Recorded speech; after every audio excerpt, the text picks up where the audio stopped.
Chapter 1. 3 Disconnects. During my 20-odd years of creating and running businesses, I've talked and worked with hundreds and hundreds of other business owners who, like me, were trying to work successfully with big buyers. Whether the buyer in question was a big company, something to do with government, a state-owned enterprise or whatever, I kept seeing the same problems come up time and time again. Then, when I started out on my latest business venture, small company, big business, I interviewed and surveyed many small business owners to try and find out the problems and hurdles they had when trying to win contracts with these sorts of buyers. Again, the same themes emerged, and I found that I could group them all into 3 categories. 1. Complexity. Big companies and government have a whole raft of prerequisites that must be put in place before they will deal with you, and they can change all the time. Sometimes they seem to not even know what they want themselves. In this confusing environment, it is very hard for the small business owner to figure out exactly what is required of them. 2. Cost and time.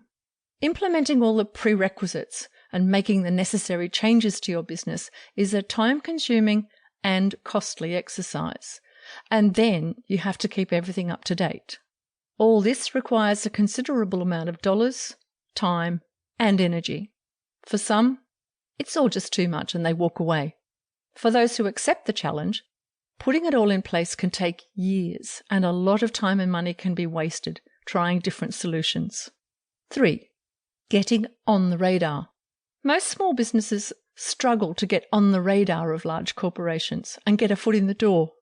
In fact, from my own research, some 70% of business owners say this is their number one hurdle in winning contracts with large buyers, who seem to exist behind an impenetrable iron curtain. Then, when I made the decision to write this book, I began to look for research that was already out there and what had already been written about how small businesses could successfully become suppliers to big organizations. What I very quickly found was that there was a considerable amount of research on the topic, but it was almost exclusively written from the big company's point of view. There is a wide variety of literature, everything from short blog posts to scholarly academic articles to entire books on how big companies can successfully engage with small companies.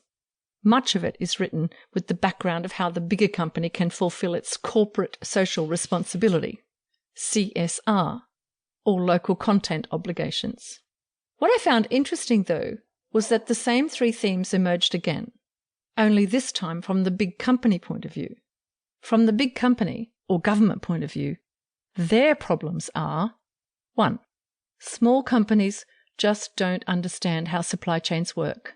They don't understand the concept of risk and why big companies vet their suppliers thoroughly before committing to buy from them. 2. Small businesses don't have good enough systems that will allow them to reliably deliver a consistent quality product. 3.